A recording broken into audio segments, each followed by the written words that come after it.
Good afternoon, everyone. My name is Danielle. I'm the senior keeper here at the Downing Gorilla Forest. And today we're here at the Okapi barn with this is lovely Lakimi. She's about 15 years old. She is the mom to 4 calves that have been born here since 2010. Currently we have Basomi as her last offspring, and we're hoping that she'll eventually get to have one more. Okapis are fascinating. They are a very unique animal. They have a very soft fur.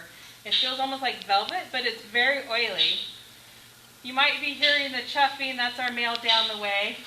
We can come down there and look at him and hear those awesome sounds Okapi make.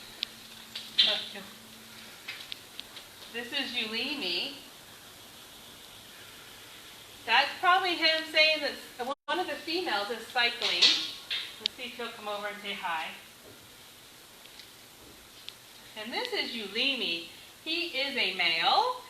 He is 23 years old, and he is the dad to the 4 offspring we've had here, 4 calves. He's the dad to Basomi, who is our 2-year-old here at the zoo.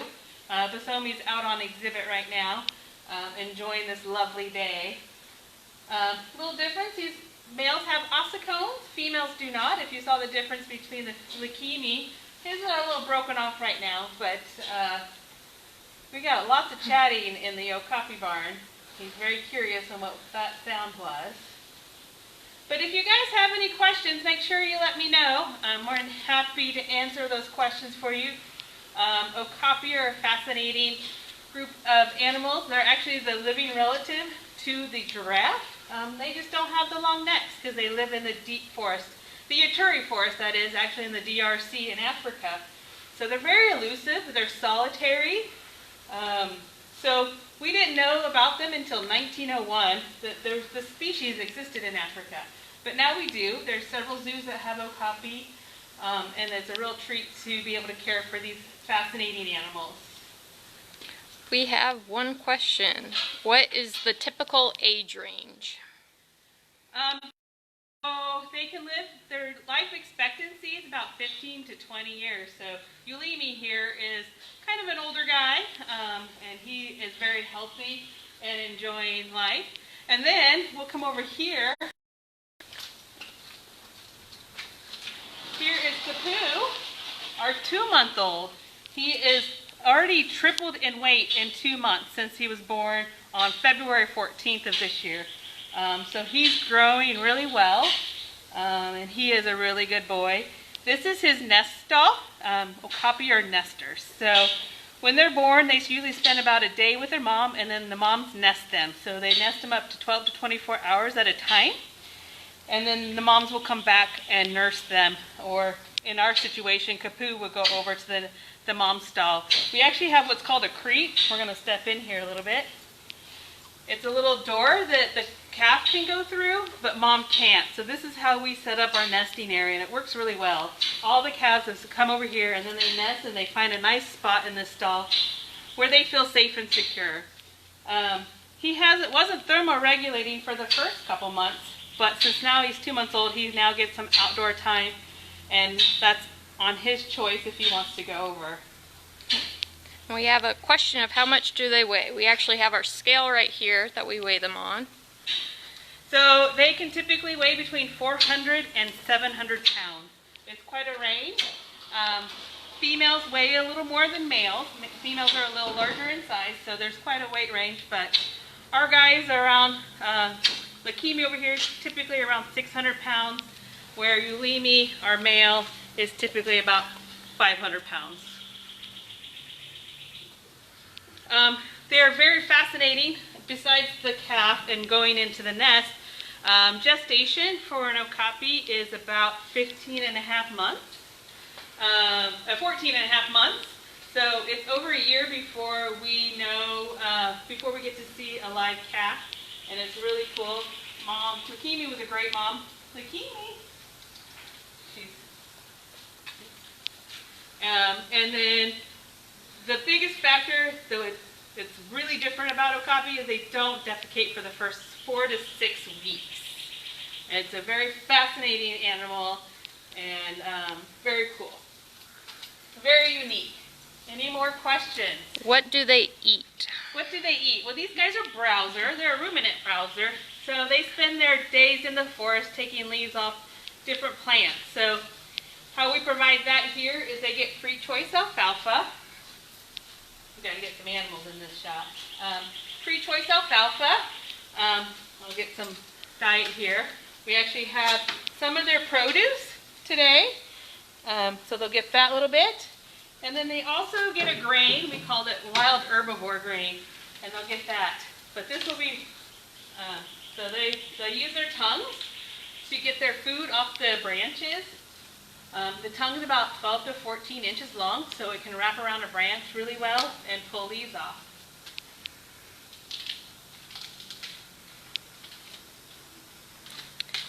Got a question of, is Kadeen still here? Yes. Kadeen is still here. He is fantastic. Here's our boy, Kadeen. He is doing very well. He is about 18 years of age, so he's a little older man now, but he is actually the dad to Kapu, the 2-month-old, so we're pretty excited about that. There we go, here he comes. And you can see with the males, they have these nice ossicones. They're not really horns and they're not antlers. They're part of the bone structure. So once the males, they grow, they're always there. He's gonna just feed himself. Here's what's cool is you can see how long their tongues are. And they're kind of almost prehensile where they can reach out and grab that lettuce.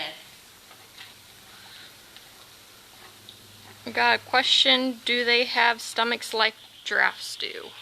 Yep, they're ruminants, so very similar, yes.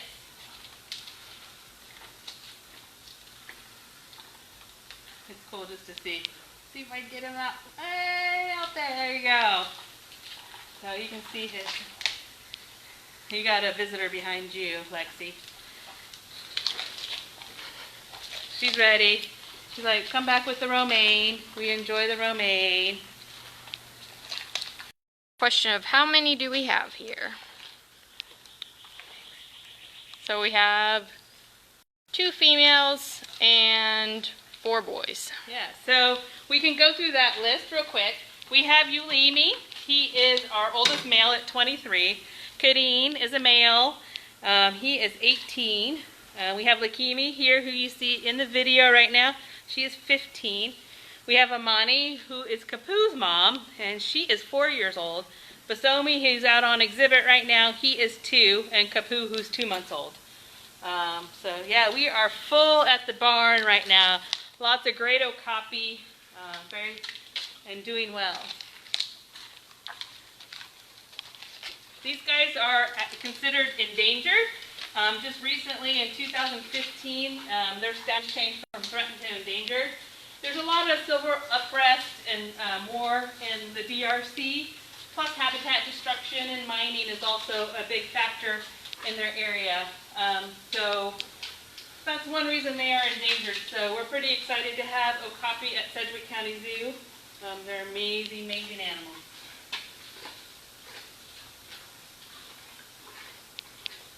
We got a little bit of lettuce left.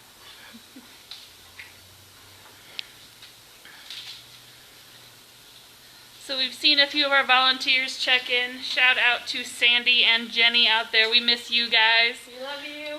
Oh. Sorry if I missed any of our other volunteers popping in and saying hi. I just happened to see those 2 names come up. So we miss you guys. Can't wait till you guys can come back. You can get up, you can get real close. You can see she has wonderful eyelashes. We'll see if we can get up real close to her. See those pretty eyes, that very soft fur. One of their favorite places to be groomed or have some tactile experiences in their ears. You'll see them asking each other. They'll put their ears through the bars and the other Okapi will groom them. Kind of shedding right now a little bit. She's like, we like that. And then she offers that up. You can kind of start seeing the oil that they produce on your hands. That what helps. They live in the rainforest. They're not open savanna like a giraffe. They're different than giraffe. So they have an oil in their coat that helps feed the water off. That helps keep them dry and keep them warm when it's the rainy season or there's a lot of rain. Do you know estimate of how many can be found in the wild? That I don't have the number. Let me see. I brought a cheat sheet because those numbers change. I don't think I have that. We will look that up. These guys live in a very unique place that also where you can only find the Growers gorillas. And so it's a very unique habitat where you find them. Researchers out in the reserves and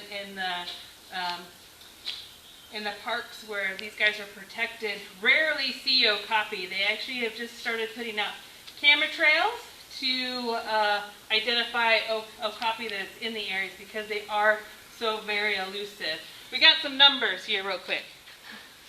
They're estimated between 10 and 15,000 Okapi left in the wild at this point. And that's an estimated. That was probably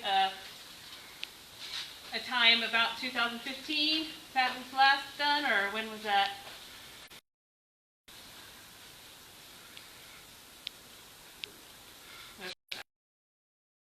As you can see, Lakimi, she always has a little bit of a top sticking out. That's just a trait in some Okapi. All of her babies have done that too, and so does the male Ulimi. So they're very cool. Lots of chuffing in the barn. These guys are not very vocal. Ulimi is very vocal, so I was indicating you don't typically know that the females are cycling. We know they're cycling based on the male behavior. So because they're solitary, the females kind of have a small home range and the males kind of roam those ranges looking for the females. So hearing those chuffing sounds, we know she might be cycling, or even maybe the other female, even though the baby's only a few months old. You can see the stripes if you on their back end. A lot of people think they're related to the zebra because of that. My analogy is tigers have stripes too. Are they related to zebras? Well, no, because the stripes are all about camouflage. So since they live in the deep forest, when they walk into the forest, that camouflages them through that light.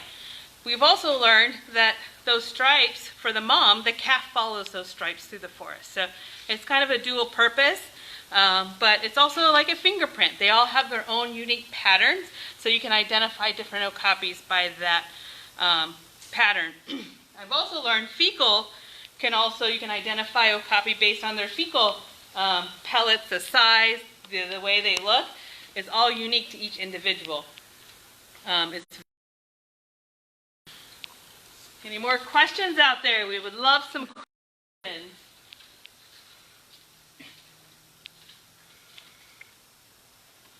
Nope. Let's see. It looks like Amani went outside. We might walk down. Oh, Amani's right here. Here she is. Oh, you want to do it? So this is Mom to Kapu. Kadeen is the dad to Kapu.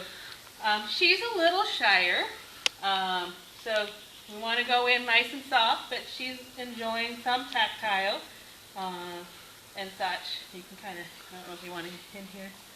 She's a little jumpier sometimes, so we just try to go soft. Yep. She's a little more nervous. I play a radio throughout the day in the barn and overnight, just to help calm them and kind of drown out the loud sounds that might happen. So typically we have a radio and some nice sounds, but they're used to those nice loud sounds a lot of times. Amani. She's staying pretty close to her calf right now, so.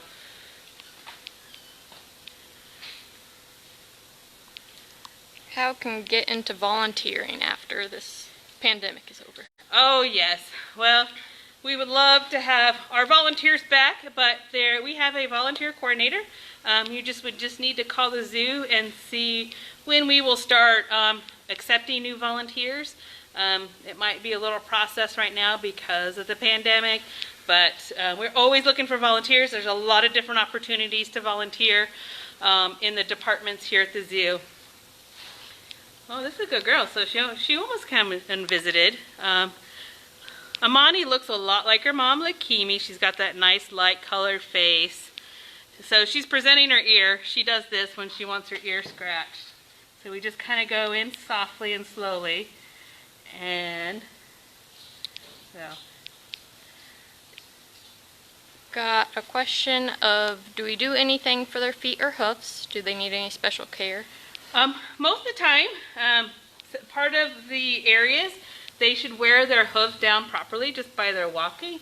Sometimes, like individuals, some of them have different needs for their hoofs and they might overgrow a little bit. So, we'll have to get a farrier in and do some hoof trimmings. But most of the time, most of the Okapi wear them down on their own just by walking and through the different substrates. So like in the barn, there's some textured concrete. Outside there's sand and there's soil and there's some just different rocky areas. So they have a variety of areas to be able to wear down those hooves properly. Also, what's really cool is they have a scent gland in the middle of their hoof. And so as they're walking through the forest, they put their scent down, and that's how other Okapi know who's nearby. So it's another communication tool for them because they're not very big on vocalizations other than the chuffing and those slight calls. She's really wanting some attention, which is really nice. So we're going to take this opportunity to give her some tactile. Well, she's moving into that a little bit. We got the question if they can be ridden like horses. I don't think so. They're not built like that, even though they look a lot like horses. They're not built for that. And they can spook pretty easily. We've had babies get scared just by leaves, so. Yes, they can kind of be a reactive species, so we have to be very careful. But we try to desensitize them to the different sounds. We come down here and we talk, or we have the radio playing, and we try to do different activities so that the sounds don't spook them and they stay calm. The biggest thing too is with their calves, because they are nesters, they have the fright and flight response. So as soon as they go into the nest stall, we start what's called imprinting. So we go in and we kind of just stand there and see the reaction of the calf. And then we'll come back down and see the calf. She's going to go outside. I'll see if he'll let me come up and say hi. So we would just start by coming into the stall, seeing how the calf is. Then we slowly move our way over to the calf. So you kind of put his head down a little bit. So we're still working on imprinting. And then, slowly working our way. Maybe start tactile by the neck. We like to try to do down the legs. Get them used to this. And it's very important. The more we can do imprinting and interaction with the calf, the calmer they will be as an adult. But they're all individuals, so they all have their own temperament, and they're all unique personalities too. So we're excited that he does really well with this. We're very hopeful that he'll be a very calm male, and we can continue this type of training with him and such. So then we can touch his face. So he's doing really, really well. He's a good boy. And do they do well with other animals? You can have them in mixed species. I've seen them with yellow-backed duikers. We have cranes and storks in our exhibits here at Sedgwick County Zoo, so they can do well in a mixed species exhibit. Sometimes they can do well paired up as a bachelor pair, but every night, these guys, because they are solitary and that's their natural history, except for mom and calf, they get their own space every night. And so they have that time to be solitary and enjoy that time. And then they can be social during the day if they want. Do they do well with trimmings? Well, that's all an individual thing. Some animals we can train to do hoof trims. Some animals we might have to do some anesthesia to do those hoof trims. It just really depends on the individual. We all strive to try to do stuff through our training, but each individual is different.